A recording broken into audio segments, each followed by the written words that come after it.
Om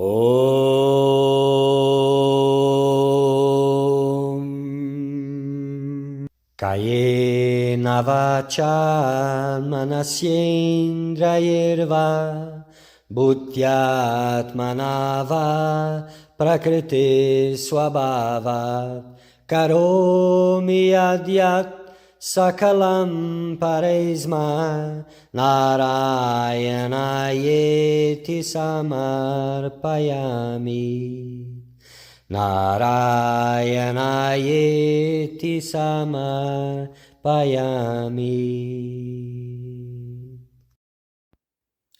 Querido buscador da verdade, bem-vindo. Este é um momento muito auspicioso, pois vamos falar de Bhakti. Bhakti, amor divino, puro amor divino. E Bhakti como a essência de todos os caminhos espirituais e também como um caminho espiritual em si, Bhakti Yoga. Então, nesta série de vídeos, nós vamos falar sobre os Sutras de Shandilya. Então, Shandilya foi um sábio, um ser realizado, que realizou a Deus, que já tinha seguido outras filosofias, era um erudito nas escrituras e tinha uma abordagem também intelectual. Então, nestes sutras, o sábio Shandilya procurou a autoridade, a sabedoria, a firme sabedoria das escrituras para ver realmente qual era o melhor caminho para Deus. Então ele traz-nos nestes sutras, traz-nos muitas passagens confirmando de facto a autoridade de Bhakti. E nós, nesta viagem, vamos entender o que é que tudo isso significa e trazer para que os vossos corações possam também conhecer a Deus. Que todos vocês possam se encher de amor divino e realizar a Deus nesta vida ainda.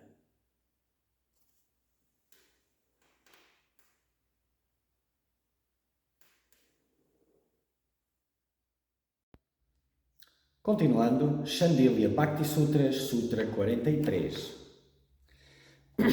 Antes disso, agora terminamos uma parte em que Shandilya mostra e prova através das passagens das Escrituras, que são as palavras de Deus, qual é a importância da autorrealização, da realização de Deus. E agora ele volta ao tema de uma forma mais prática. Sutra 43. A pureza da devoção é revelada na forma de sinais que são visivelmente observados neste mundo. Então existem sinais pelos quais dá para perceber se existe a pureza de devoção. Embora não seja tão claro assim, mas dá para ver. Exceto, é óbvio, tem buscadores, pela sua cegueira e necessidade de importância, etc., que tentam imitar estes sinais, mas dá para perceber entre esses e outros. No entanto, o mais importante é que se use estas dicas para se observar qual é o nível da sua própria pureza e deixar o outro quieto, que é o melhor, como veremos também a seguir. É difícil até mesmo para as Escrituras traçar qualquer linha reta para definir os sentimentos reais de um devoto, pois um devoto é muito, muito reservado por natureza. Portanto, não revela explicitamente seus sentimentos internos. Apenas às vezes dá dicas de seus sentimentos por meio de expressões repentinas. Então, um verdadeiro devoto, ele não anda a mostrar aí a sua devoção a todo mundo. Ele é muito, muito reservado por natureza. Mas às vezes, súbitas expressões que surgem mostram qual é o seu estado interior. E veremos esses a seguir. Por outro lado, para interpretar esses sinais, também é preciso ter experimentado esse tipo de amor para saber o que é. porque há destes sinais que podem ser confundidos com outras coisas também. Pode ser verificado por certos sinais, como derramamento de lágrimas, arrepiamento da pele, não é? Falar muito emocionado sobre Deus. Não é? Então, isto são certos sinais, tem outros, veremos a seguir, que surgem com a pureza da devoção. Portanto, isto são sinais, e depois teremos os sinais do que não lá deveria de estar, no caso dessa pureza de devoção, e isso também é mais uma forma de olhares para ti e perceberes, não é? Tem isto e não tem aquilo. Agora, se tem isto e tem aquilo, mas isso aí, chegaremos lá. Sutra 44. E esses sinais são respeito, alta estima, deleite, desamparo, duvidar de outros objetos, louvar a sua grandeza, manter a vida por sua causa, considerar tudo dele, considerá-lo como existente em todos os seres e não resistir à sua vontade. Não é? Então, o respeito, um profundo respeito por Deus e por tudo que tem, pelo nome de Deus, por tudo que tem a ver com Deus. Hoje em dia parece que há uma grande proximidade, uma grande intimidade com Deus, que é tocato lá, né? Como costuma dizer. Acho que aqui no Brasil não se fala assim, mas pronto. É um trato como se houvesse intimidade. Mas intimidade sem intimidade não é intimidade, é desrespeito. Né? Então, imagina que alguém que tu não conheces, que não te conhece, te trata com intimidade como se te conhecesse. Obviamente te vai desrespeitar em algum momento. Da mesma forma, não é? Para aquele que conhece Deus, não há necessidade de formalidades. Claro, aquele que chegou na realização de Deus, esse conhece a Deus. Não é? Agora, para aquele que não conhece e trata sem formalidade, sem esse profundo respeito, está em desrespeito e não tem noção nenhuma do sagrado, nunca chegou perto disso sequer. Talvez tenha tido uma pequena experiência espiritual, mas foi só isso. Então, um profundo respeito é sinal de pureza de devoção. Profundo respeito por Deus, sacralidade, profunda reverência. Alta estima, ter Deus em alta estima e tudo o que se refere a Deus, não é? Ser uma coisa muito, muito importante, ser visto com muita importância. Deleite por estar em Deus, deleite por ouvir as histórias de Deus, o nome de Deus, as qualidades de Deus, os sagrados nomes de Deus. É importante colocar isso. E como nós vamos ver para a frente, vou dedicar um tempo aos nomes de Deus, porque eles são uma das maiores graças, não é? Para a humanidade. Mas lá chegaremos.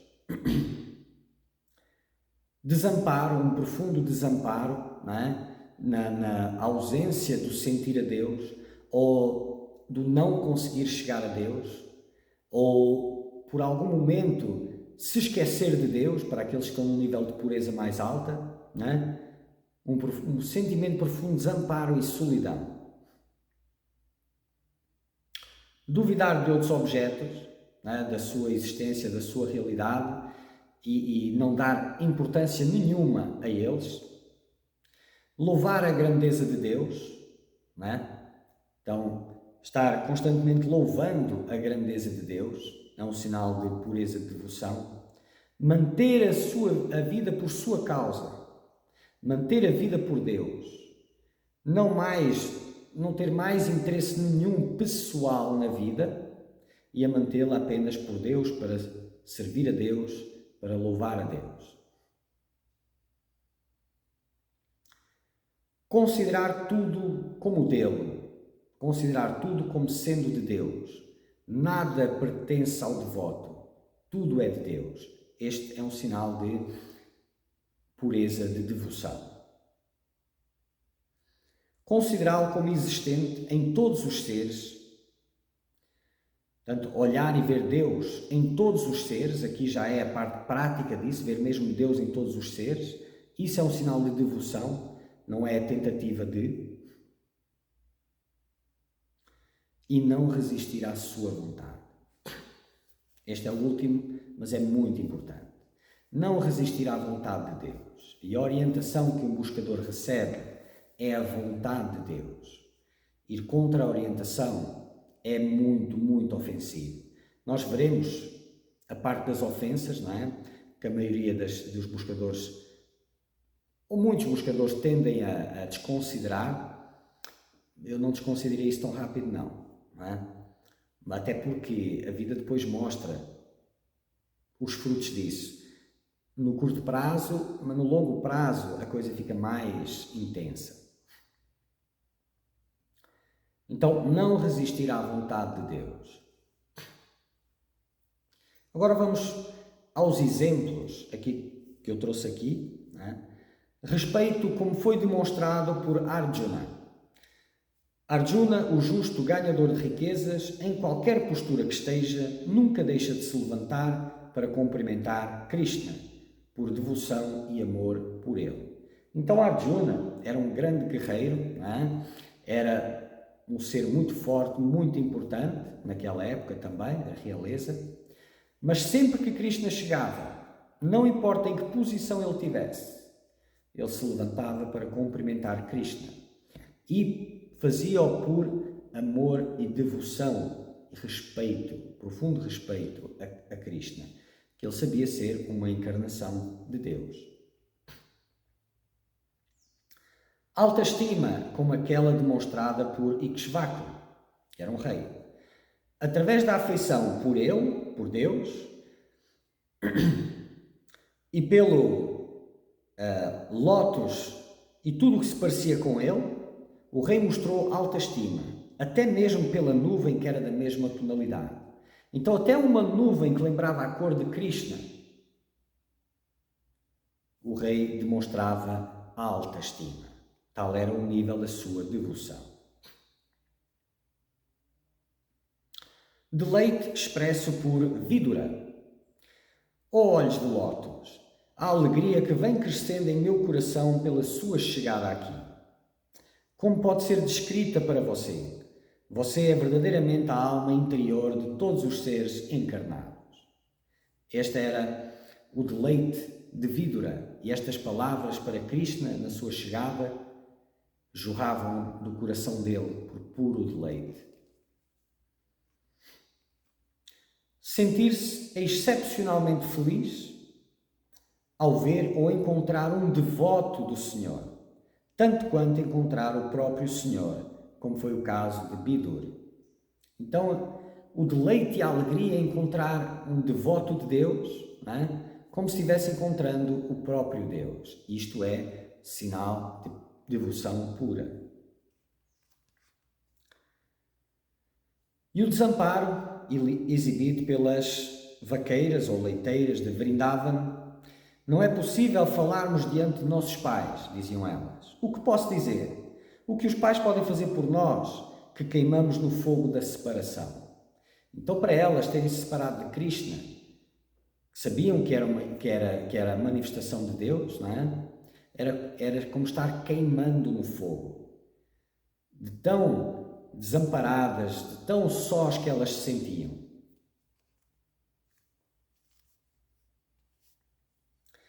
Não se interessar por nada que não esteja diretamente relacionado ao Senhor, como no caso de Upamanyu. E ele diz o seguinte: por ordem de Shankara, mais um nome de Deus, não é? Estou preparado para me tornar até mesmo um verme ou um gafanhoto. Mas, ó Indra, eu não desejo nem mesmo os 3 mundos que você pode me dar. Tal era o nível de desinteresse e de devoção e de pureza deste ser. Se Deus assim quisesse, ele assumiria a forma de um verme ou de um gafanhoto na terra, sem problemas. Mas ele não queria nada dos 3 mundos, nem os próprios mundos em si. Permanecer sempre empenhado em glorificar o Senhor, falar e discutir sobre a sua divindade e grandes virtudes, afamadas no mundo e tão louvadas nas Escrituras.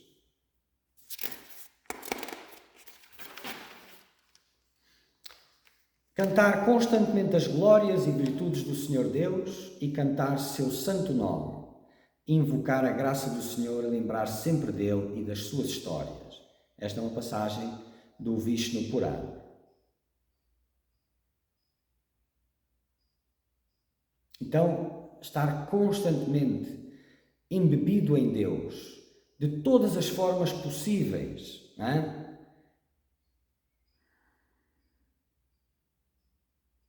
Cantar constantemente as glórias e virtudes de Deus e o seu santo nome, o seu santo nome. E o santo nome, que é o que é chamado de mantra, não é? O santo nome, que é o santo nome de Deus, nem todos são, mas aqueles que são, não é? São a personificação de Deus, na forma de mantra. Lá chegaremos.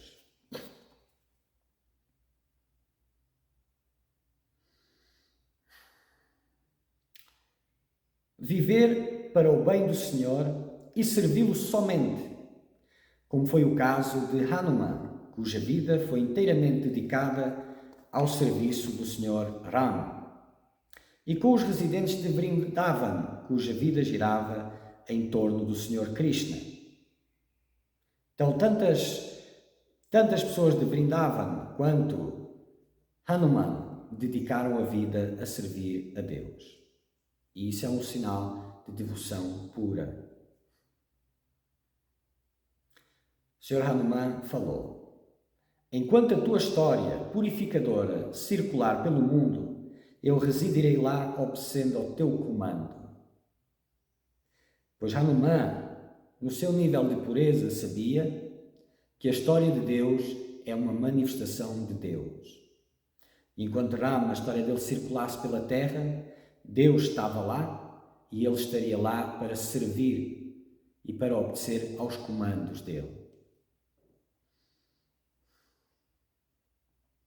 Ou no caso de Narada e outros que, embora tenham alcançado o seu objetivo, continuaram a viver exclusivamente para adorá-lo.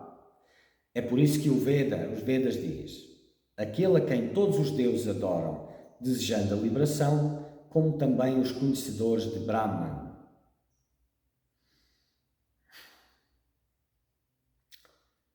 Estar em uma firme convicção de que quaisquer coisas atualmente possuídas, ou o que quer que seja devido, realmente pertence ao Senhor Deus. Como foi no caso do rei Bali, que alegremente ofereceu todo o seu império, bem como o seu corpo ao Senhor Vaman, a encarnação Ananda, o Senhor Vishnu. Então o rei Bali, eu vou contar essa história curtinha porque é muito bonita. O rei Bali era um rei muito orgulhoso, ele era da raça dos demónios, salvo erro, mas era muito honrado.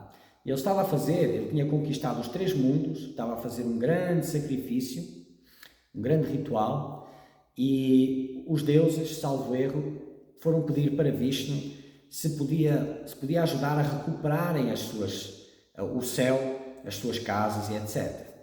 Aí Vishnu veio como um anão, que foi até à presença de Bali e disse para ele que queria fazer um pedido. O rei, antes do sacrifício, não é? Podes pedir, eu concedo o pedido que tu quiseres. Isto logo foi alertado pelo guru dele, dizendo-lhe que aquele não era um anão qualquer, era Vishnu disfarçado. E o rei falou: eu dei a minha palavra e vou cumprir. Aí Vishnu disse que ele queria 3 passos dele, 3 passos de terra, era só o que ele queria. E o rei Bali disse: podes pedir mais do que isso, eu sou um rei muito poderoso, eu dou o que tu quiseres. Ele disse: não, só quero 3 passos de terra, 3 passos dos meus. O rei concordou e Vishnu começou a crescer. O primeiro passo cobriu a terra e as regiões inferiores. O segundo passo cobriu os céus. E Vishnu falou: já cobri tudo aquilo que tu tens, ainda me falta dar um passo. E o rei Bali colocou a sua cabeça e disse: podes colocar na minha cabeça. Não é? Tal era a grandiosidade daquele ser. mesmo sendo daquela raça.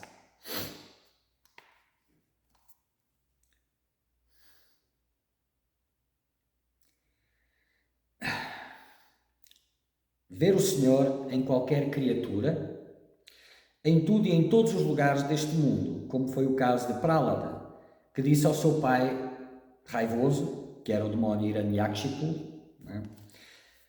que vê o seu amado Senhor em todos os lugares e em todos os seres vivos. A história está no Bhagavad Mahapurana.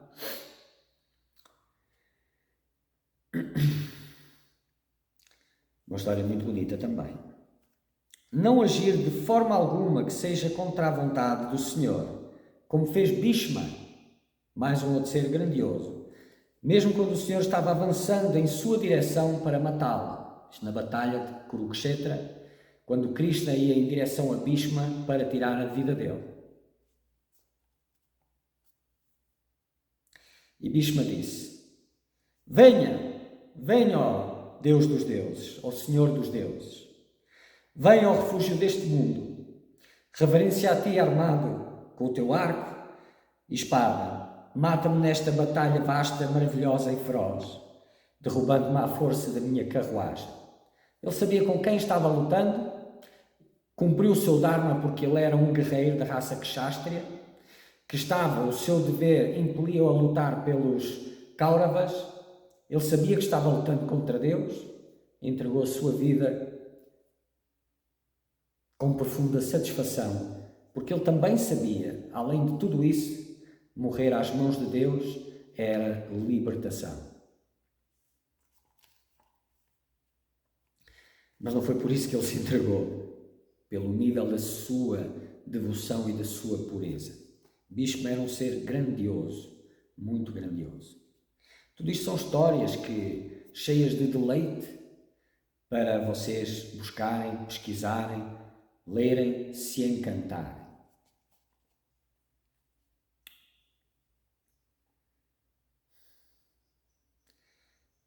Portanto, estes são alguns exemplos, não é? De Bhakti e dos sinais dos mesmos. Muito bem. Tvameva mata cha pita tvameva bandhushka sakha tvameva vidya dravinam tvameva sarvam mama deva deva. Tvameva sarvam mama deva deva.